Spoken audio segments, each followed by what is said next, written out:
If you're interested in learning how I launched Zim Excellence, then you're in luck. Sign up for my podcast workshop and learn how it's easier and more affordable than ever to start a podcast. Also, grab yourself a copy of my podcast resource guide, which covers industry terminology, suggested tech setup, in addition to countless free online resources to support your podcast journey. Just head to wongai.com/podcast creation. That's wongai.com/podcast creation. The link will also be down in the show notes. Now, let's start the show. Welcome back. I don't know about you, but I'm ready for part 2. And it's so under the radar, but it is so much there. And it's just been great. I love that. It reminds me of a conversation we had last year in June when we were all kind of like discussing racial justice and how to transform theater and film and TV industries. And I forget who it was, but he said, have your lists ready, especially because you're going to have like people in the industry or friends come up to you saying, hey, I'd like to employ, I don't know, a dramaturg who's Black. Do you know of anyone? And then you have the list ready. You're like, I know 5. Here you go. Like, because suddenly they're paying attention to us. So when they'll be looking for the Africans because they want to tell authentic stories, because Netflix sees that there's money to be made here. Disney Plus sees there's money to be made here. Get the list ready. Yeah. Well, and that's the thing. We've got to be ready. We ourselves, with regards to the skill itself, and that's where I am.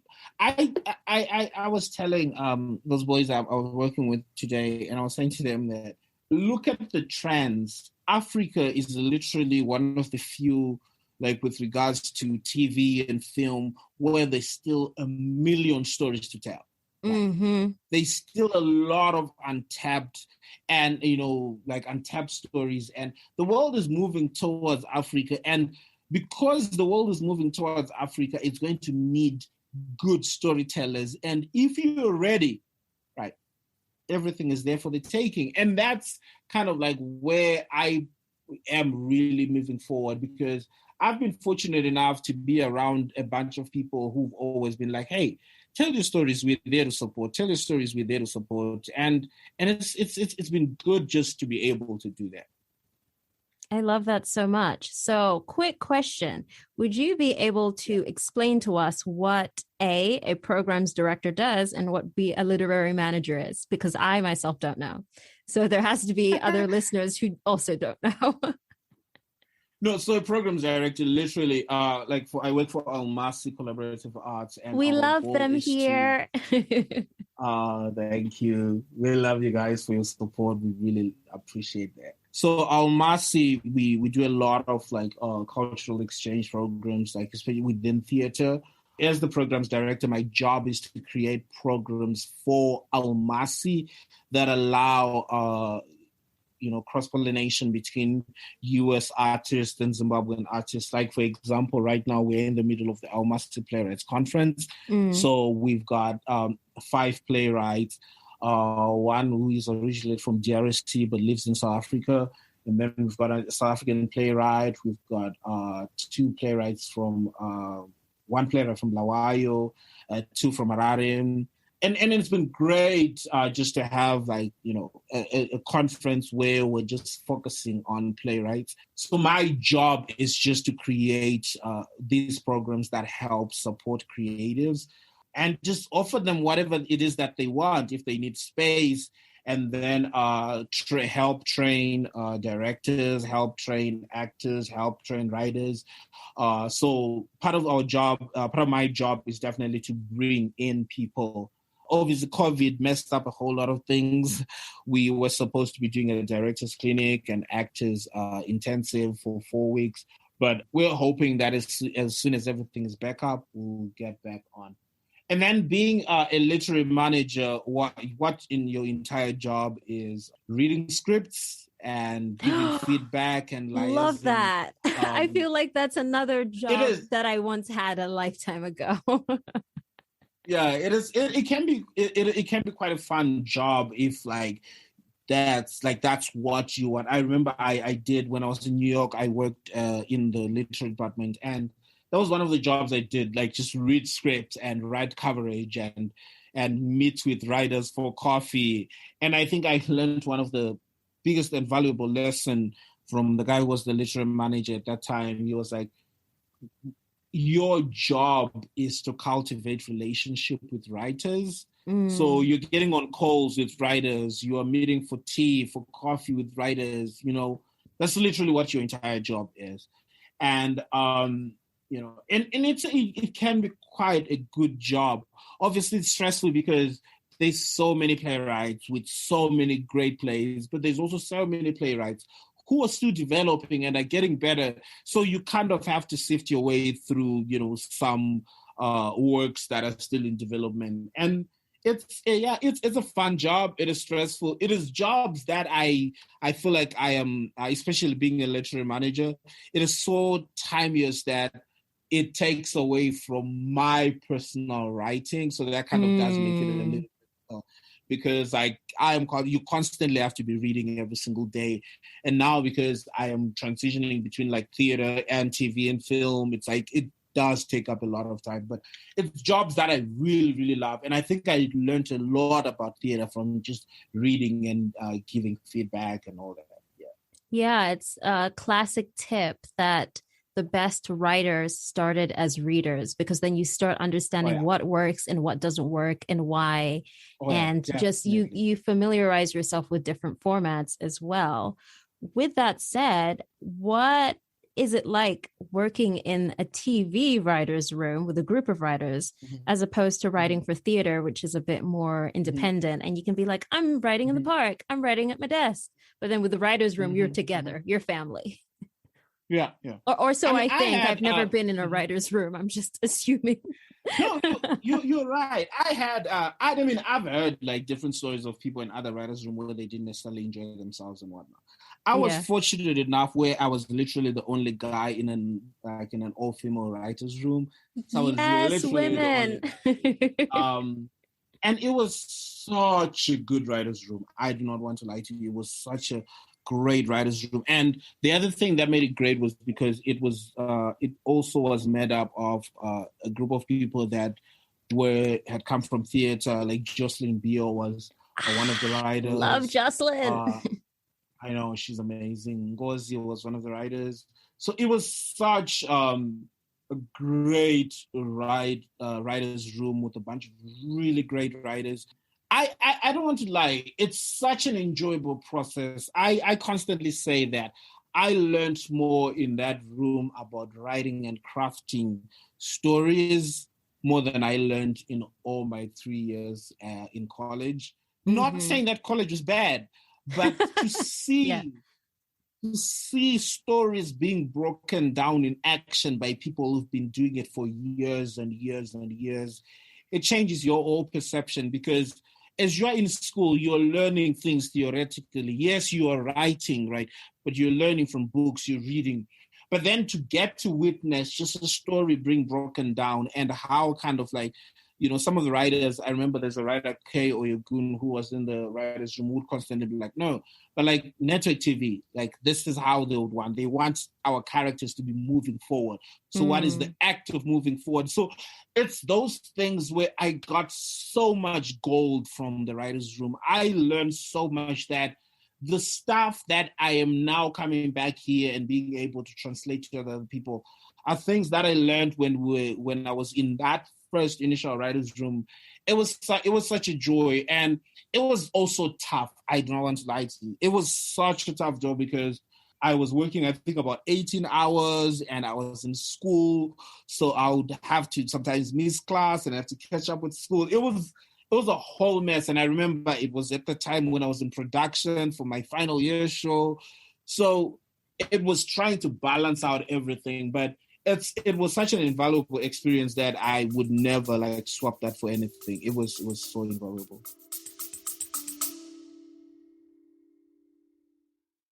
Today is a great day to start your own podcast. Whether you have a message you want to share with the world, or you think, Ooh, it could be fun to have my own talk show like one guy. Getting started is easier than ever. Here at Zim Excellence, we use Buzzsprout, which is hands down the easiest, most affordable, and best way to launch, promote, and track your podcast. Start for free and list your show on directories like Apple Podcasts, Spotify, Google Podcasts, and more within minutes.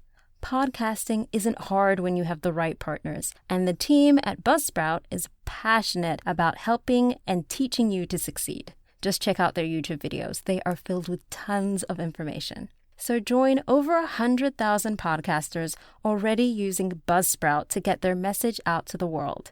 Sign up today using the link in the show notes or go to wongai.com/podcast creation, and you'll get a $20 credit if you sign up for a paid plan.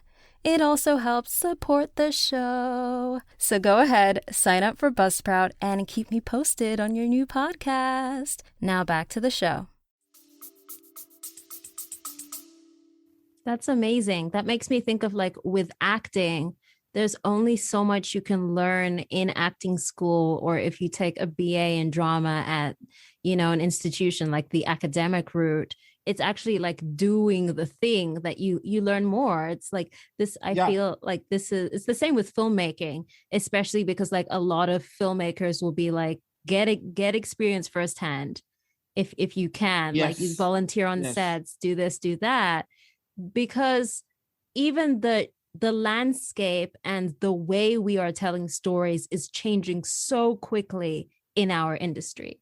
So the book that was written in the 1990s was cute back then when it was giving an analysis of Cheers and maybe Seinfeld and Frasier. But now we're dealing with the Orange is the New Black and Dear White People and House of Cards or whatever example of like the way that's Netflix has literally shifted the whole game, because we started having television shows being approached as if they were films.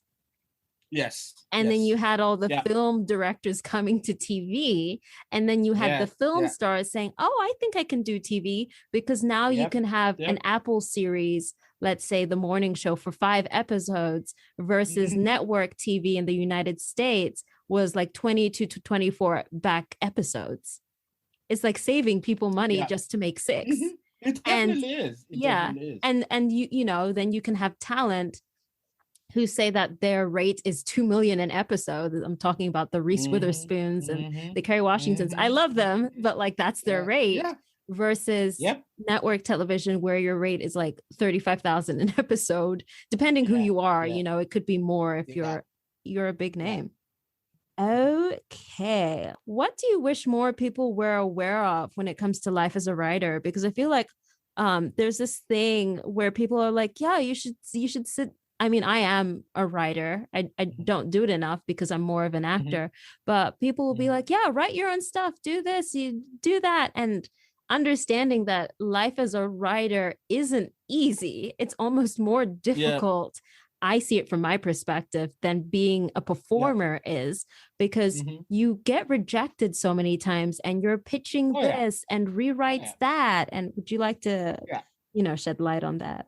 Yeah, I mean, being a writer, I feel like it is definitely, I do feel like it is a little bit tougher. I don't think it's something where I'm like, it is tougher being an actor or being a writer. I'm not sure. I don't know. But the biggest thing that I realized is, in film and TV, that, and even in theater, that you are not in control of a lot of the process, because it demands more than you, right? So you are only part of the process. So sometimes it can be quite a difficult thing, especially in film, because the writers, you're easily forgotten in film. Once you deliver your screenplay, you're done. Nobody cares about where you are. But the biggest thing I think about being a writer is just that I understand, and I'm one of those people who always says to actors, "Hey, write your own stuff. I'm one of those writers who believe that. Well, thanks, everybody Gideon. should write. Right? I mean, we should. I'm just being annoying. Because it's not simple. There's a lot of terrible writing in the world.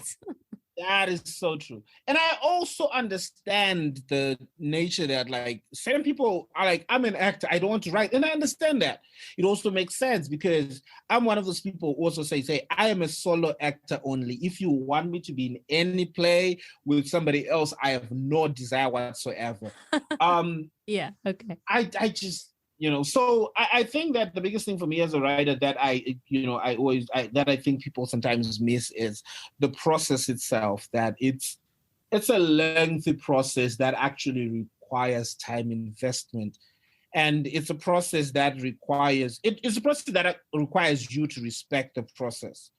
Because I've realized that it's tough for you to tell somebody that, oh no, I've been writing that play for the past 2 years. Mm-hmm. Because to them, it doesn't make sense that you can still be writing something for 2 years, right? Yeah. And sometimes that lack of respect I'm not saying that people should always write their plays for 2 years, but I'm saying sometimes if the work demands that be written over 2 years, then let it be written over 2 years. If it demands that it be written over 6 months, let it be written over 6 months. So I feel like a lot of it for me, especially locally in Zim, a lot of it has just been like, hey, we just need to respect the process. And the process does take longer. Yeah. Yeah. This is for all the people expecting me to have something tomorrow. My process is taking a bit longer. And I also decided to do a podcast. So now the process is going to take even longer. Okay, my last question. No, that's all part of writing. Yes. My last question, and then our lightning round. You ready for it? Okay. Ready to go. As you know, in the beginning, when one embarks on an untraditional path like the actor's journey, it can be exciting, but also potentially overwhelming. What advice would you have for someone listening right now who might be thinking, I want to do what Gideon does. He's amazing. He's bomb. I want to be a writer like him. He inspires me. But they're not quite sure where to start. Are there any resources, whether they're books, podcasts, websites, classes, or even communities or organizations that you could recommend to them? I remember I was asked a question a while back by somebody, which I didn't necessarily enjoy because I understood what it was supposed to mean. Where they asked me, why is it my plays? They were like, I've read so many Zimbabwean plays. Why are yours so different from everybody else, right? I didn't necessarily like that statement because I understood that it was meant to, to say, oh, other people are not as good, which I didn't agree with and still don't. But I realized what they were trying to say in that my kind of writing or my way of writing has always been different, largely because I initially was self-taught. I didn't have for me to start writing, I didn't have anybody to sit me down and teach me how to write initially. And it was because I was just so obsessively interested in writing. I was so obsessively interested in just knowing how to write plays that I just started reading. I remember the first screenplay that I ever wrote. I wrote it based around the fact that I just went on the internet and I downloaded a bunch of screenplays and I started reading them. I was like, oh, so you have to put a slug line. Oh, cool. I don't know what that is, but I'm just going to put it there. Okay, so this is what it looks like. So what it did for me is it gave me a base that when I then started getting a formal education in the arts, right, it was a confirmation or a correction of things that I already knew, right? It wasn't me starting from scratch. So I feel like anybody who is interested in the arts, who is interested in writing, the beginning should never be like, yes, people should just dive in and write. But it's also important to read as much as possible. Get those screenplays. Screenplays are free online. Ask for plays, right? Ask for plays. Read all those dead white guys. They help in creating such a basic structure. I always say that we call all those dead white guys classics just because straight white guys. Mm-hmm. And the advantage to that is that their work, most of their work is so simple in nature that you can learn how to write in such a simple way. I would say that if you read an Arthur Miller play, it is simple. There's nothing I love complicated Arthur about it. It is Miller. simple, Yeah. right? Like, I am a big fan of Arthur Miller. Like, it is so simple. And I think that anybody who wants to be a writer, just write and read and be curious and learn. I always tell people that every time that I'm writing a new pilot, every time I'm writing a new play, I literally go back and I watch a YouTube video about like writing a pilot. I go back and I, read a book about writing plays or something like that. Or I go back and I read my favorite plays just to remind myself how to be able, not that I don't know how to do it, but I always believe that I discover something new, and it also takes away some of that fear of the blank page. I'm like, oh, okay, cool. I know how to do this because I've done this before. And I feel like anybody who wants to get into writing, write and then read a lot, and you'll be good. It makes me think about how if you want to learn about characters and shaping characters, Shakespeare is good to look at because you always have the clear protagonist and the anti-hero and this and that and the Joker. Definitely. Yeah. And if you want to deal with like stuff to do with gender or feminism, I like to look at Jane Austen. Like the Pride and Prejudice is one of my favorites.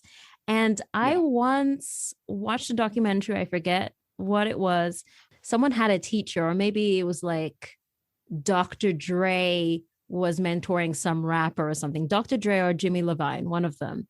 And the person was like, oh, I can't finish this bar. And then the person was like, I dare you to write one word a day. And the guy was like, a word? Okay, I can do more than a word. And so then once you just start writing that word, then something else comes. So rather than pressuring yourself to have the page done, be like, I dare myself to write 5 words, and maybe you write 10 words and that's still a win. Can I give you a trick that has worked for me? Yes, please. We're taking all the tricks for our toolbox. So, you know how like when you start writing, right, you open your whatever Word or whatever software that you use. Celtx, it's free. Like, yeah. Yes, right. And then there's the blank page. It is right there. Right. It is one of the scariest things because it feels like there is nowhere you're going. One of the things that has worked for me, it is such a silly thing, but it has worked wonders for me. I always go back to either a script I've written or something, and then I just copy the first like 10 like lines or something, and then I paste them onto my blank page. Right. The act of being able to see written words on that blank page, even if they have nothing to do with what I'm writing, has just changed the way I've stopped being hesitant to get into things, just because it just feels a little less daunting when there are words all over the page. I have no idea why, but it works for me. That is game changing. There are moments when I'm writing pieces for articles or blogs or whatever, and sometimes I can't find the right word because it's like, I love my thesaurus. So I'm like, I need the right word to get the phrase. Yeah. But because I don't want to stop my flow, instead of then stopping to then check the thesaurus, I'll say something, something, something, and then continue with what the end of the thought was, and then keep going. And then once I'm done, then go back to the something something bit, and then be looking for the right word. But at least like I've got the gist of it. And it looks bizarre because it would be like, I don't know, one guy is an award-winning actor and her dream is to something something something to amplify voices. And it just looks so bizarre. But then the placeholder of where what you're trying to say. Okay. Yeah. It's time for our lightning round because you're a busy man and I want to respect your time. Okay, you ready? Yep. Okay. What is your zodiac sign? I'm a Virgo. Yes, organized. We had a Virgo moon just 2 days ago. I'm a Capricorn. We're both earth signs. I'm earth signs. We are both earth signs, which is why we're siblings and we get along. I love this. Early bird or night owl? Both. I just don't sleep until both. So I think maybe I should just say late because I usually go to bed at like 3 a.m. and then wake up at like 7 a.m. and then keep going. So. writing for theater or writing for film and TV? Which do you prefer? Currently, it's TV because I think I spent a lot of time writing theater when I was in grad school. So I think that's what, like right now I'm enjoying writing for TV a lot. I love it. I can't wait to watch all your stuff. Okay, last song that you listen to, or it could be, what song helps you get into the writing mood? Ooh. Gets you going, pumps you up, be like, yes, we're going to do this thing. Oh, that is a little tough right now. Okay, last song you listened to. Okay, all right, cool. So right now, I literally have been obsessed with. I don't know if you watched Bob Burnham's Inside. I did. It was so good. Yeah, and you can get the thing on Apple Music, Spotify. I'm not sponsored, but the album is there. And go watch it's his stand-up at home kind of docu-series that he did special. Yeah. And it's on Netflix. Netflix is available in Zimbabwe, in the US, in the UK. You guys have no excuse. Everywhere in the world. Yeah. So I've been obsessed with that album because I feel like it really does speak to me. And I love, one of my favorite things is that song 30, and especially the part that's, and all my stupid friends are having stupid children. So I literally took a picture of my daughter, and like she was literally sitting by the TV, and I took a picture of my daughter with the caption, and I sent it to my friend. I was like, you see, your stupid friends are having stupid children. So that's the album I'm really obsessed with right now. I think it's just such a beautiful and heartbreaking show. It's just so poignant, and just it is such a good show. Oh, it's amazing because it also touches on mental health. So Bo Burnham filmed it during the pandemic. So during his own kind of self-quarantine in a part of his house. And he just films everything himself, different mics, performances. The quality is amazing.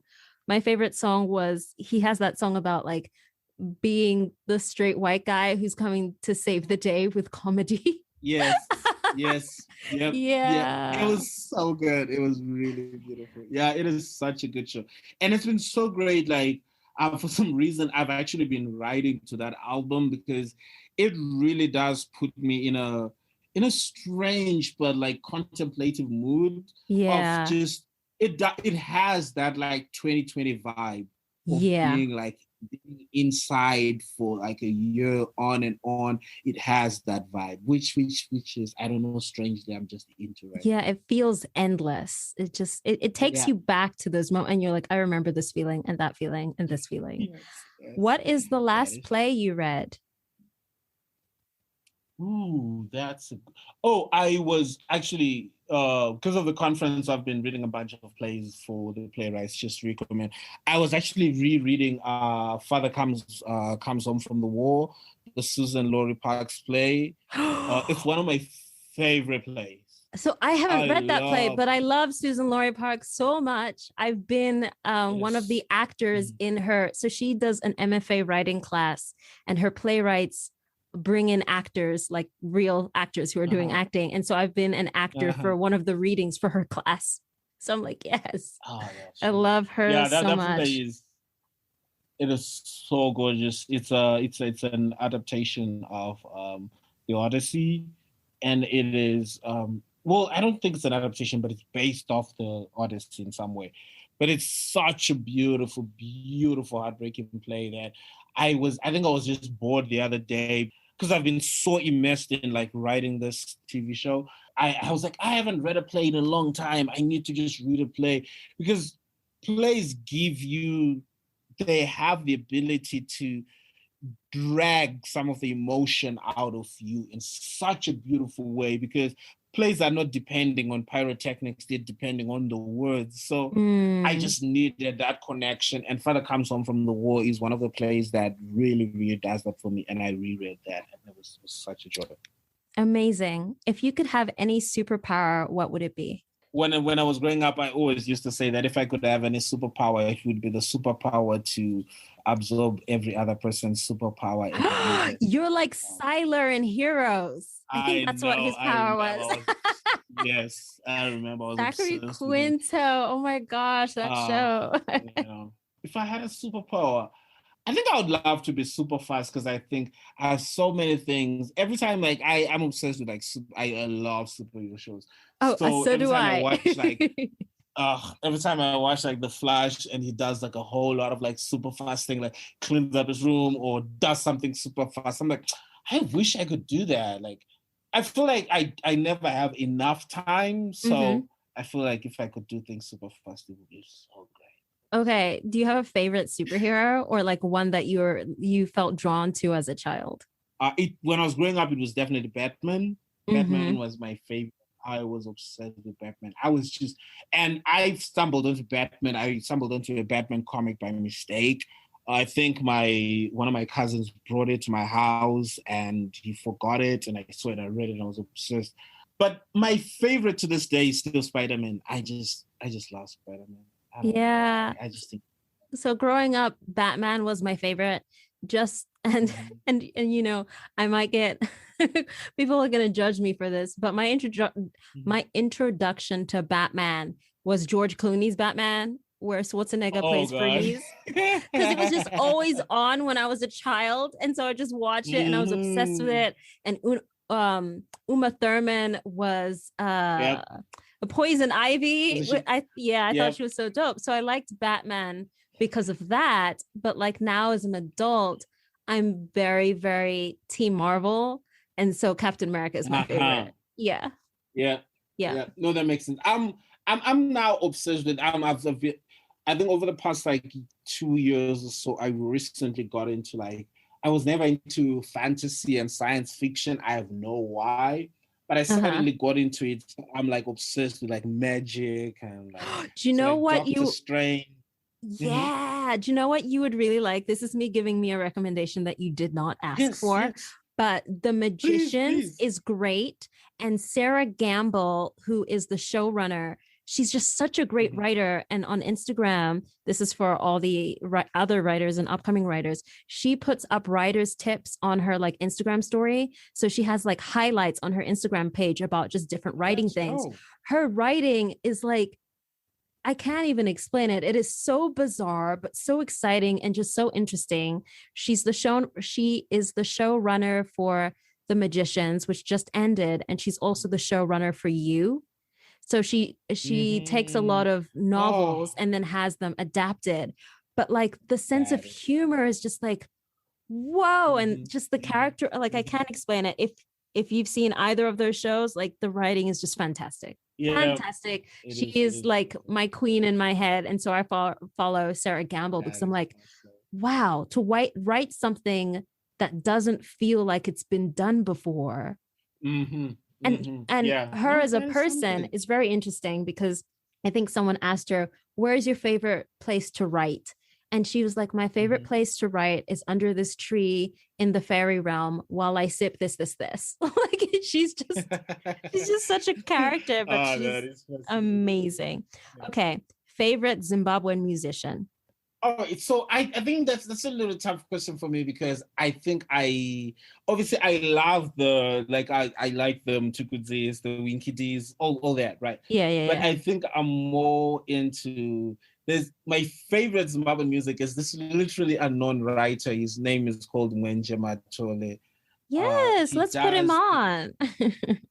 He does this like Afro popish, like just look him up. His music is really, really beautiful. I love Feli Nandi. I just think she's so good. I love Holitan. I just think that with regards to like young hip hop heads, like in Zimbabwe, he's just killing it. I love like Takura. I love a lot of like young Zimbabwean musicians. There's like pop Zimbabwean musicians. Who else? I'm learning so much. I'm so just like there's like musicians that like I stumble upon because sometimes I'm just on YouTube. I'm like, who has released a song? I'm just gonna look up something, and I always find this really good stuff. Oh, that's dope. I like keep in touch with so I only started last year because of the pandemic, but like keeping Yeah. in touch with like who's hot and who is an amazing musician who also happens to be Zimbabwean, whether or not they're based in Zimbabwe or not. And so Maiden's Way curates this playlist, and so that's how I keep up there. Yeah. I got that on Spotify. Yeah, I'll listen to like what sounds nice to my ears and be like, okay, cool, this is dope, because I'm very picky. You're just like me. I am quite picky because like, we are siblings. Like, I'm serious. I am so picky with my music. I go on that playlist and I'm just favoriting the stuff that I like. Everything else, like I do not struggle to like press next. I skip songs. Like, same. If it just, I don't feel guilty. I'm quick to.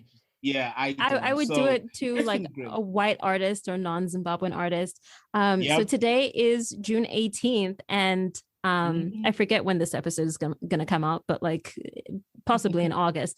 But today, Shungudzo's album just came out, and I'm really loving that. She's written for a lot of pop artists, like famous ones that you know, and her stuff is just very like alternative and indie, and so I love that. That is awesome. Yeah. So check out Shungudzo. It's called I'm Not a Mother, But I Have Children by Shungudzo. And it just came out today. Okay. All right. Oh, nice. What is your favorite Zimbabwean childhood snack? Okay. Do you remember there was pack of chips that were called chipsticks? Yes. So, oh my gosh. I see it in my mind. And they're like little like French fries, but not. And they're like little sticks. And they were so fun to put in your mouth. Yes. It will not fun. Well, they look fun, but they're annoying to eat. They do look fun. Because you want to have the potato chip in your mouth, but like it's so light. So you have to put as many in your mouth as possible. Yeah. I love chipsticks. I was obsessed with chipsticks. I recently found out they came back, and I haven't found them, but then I found out that they're not as good as they used to be, which is a little disappointing, but let down. I love chipsticks. Mazoe orange versus Mazoe green. This is my favorite question to ask. Every day. Orange every day, and twice on Sunday. Nope. Yep. If you weren't a writer, solo actor, literary manager, all of the fabulous things, king, you are a king, what do you think that you'd be doing? I would probably still be into some writing. I'll probably be a journalist. I think I'll probably be a journalist. I would still be into. I've never been able to envision myself in something that is not writery in some way. So I think I would be a journalist, or I'll be a novelist or something. Ooh, I like that so much. You can still be a novelist though. Okay. Yeah, it is so hard to write novels. It's true. One day, your memoir, your autobiography. Okay, the next is a power statement that you fill out the blank. I am Zim Excellence because blank. Okay, I am Zim Excellence because I believe in the power of us as Zimbabweans being able to grow and improve and grow in the strength of what we have and what we can do. Amazing. If you could nominate someone for the award of Zim Excellence, who would it be? I do not know why I was thinking about her. I just think that we don't talk about her enough. When I was growing up, do you remember Mbuya Mulambo? She was this old woman, and she was a radio DJ. Like my generation, like we were literally raised on her I remember I would come back from school and she'd be in radio. So you could call into radio. She would do like little lessons, little fun storytelling. And lately I've just been thinking about her, and I was like, why do we not talk about her? But you're meant to write a play. I know, right? I know. Just, she was, because I was thinking about, you know, how they did the movie with Tom Hanks. Mm-hmm. No, Mr. Rogers. Mr. Rogers is nice in the neighborhood. Yeah. Yes. So I thought about that, and I was like, William Lambo was literally our version of Mr. Rogers. So I was like, oh, that could be a fun story to tell. Yeah. Oh, I missed that. So I moved to Zimbabwe when I was 8 years old. And so yeah. And like it was just a Yeah, I lot feel of you. culture shock for me. So I probably Mm-hmm. missed I that because bet. my I parents bet. probably didn't Yeah. know that was a thing. But that's amazing to Mm-hmm. hear. If you could nominate someone to come on to Zim Excellence podcast, who would it be? Have you had Joe on this podcast? Not yet. I haven't had You Joe haven't had yet. Joe and Jago. Yeah, Yeah, I he's think you it's it's should. it's gonna Joe would be happen. great. I've spoken to him about it. Dope. Yeah, I was actually talking to him earlier on. I was like, "Oh, I'm doing this podcast," and it's like, "Oh yeah." I think he would be great. I think he would really be great. I think he is one person within the Zimbabwean film industry. Not to saying that other people haven't been doing stuff, but like he's one person who has been able to kind of like create a catalog of like films that have been able to be showcased all over Zimbabwe, and that's been great. I always think that it's great when Zimbabwean content is out there and people are getting to see a different view of what this country is. Amazing. Mbuyam Lambo, you have officially been nominated for the award of Zim Excellence. And Joe Njagu, you have officially been nominated by Gideon Jeph Wabvuta to come on to Zim Excellence. As we wrap up, I would love it if you could share a message, anything that's like on your heart, and let us know where they can follow you, just the platform, because I have all your details in the show notes. I think the biggest thing, I guess, is this is like mostly Zimbabweans and non-Zimbabweans, that there is a need for us to tell our stories. There is a need for us to invest in our own stories. I was talking to a friend of mine and I was saying to them, that the biggest and the best thing you could ever do is just pick one young actor who just needs mentorship and mentor them throughout the year.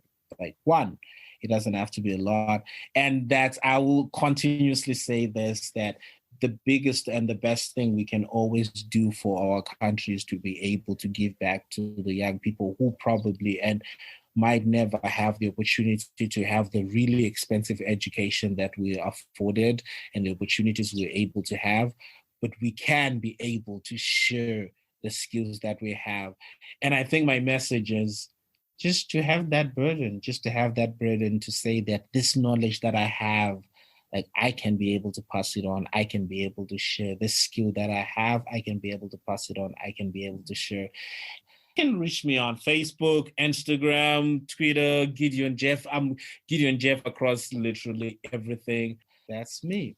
Oh, thank you so much, Gideon. I'm definitely going to have you back because there's so many things that we have to talk about, especially to do with your plays, touching on, like I said, the themes of Western Christianity versus indigenous practices and what that means, and what you touched on about going to an all-boys school and me going to an all-girls school and why we don't agree with that, and just many other things under the sun, and why we tell the particular stories that we're choosing to tell, and what that says about our upbringings and also Zimbabwean culture at large. So I definitely want to have you back.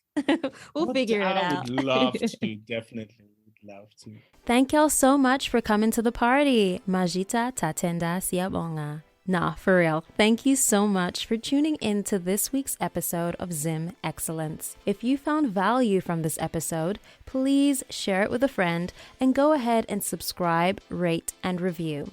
If you send me a screenshot of your review, I'll make sure to give you a shout out on future episodes. Feel free to tag us on Instagram at zimexcellencepodcast. And if you identify as Zimbabwean, I want to hear your story. So go ahead and email zimexcellencepodcast@gmail.com. Till then, have the best week and stay Zim excellent.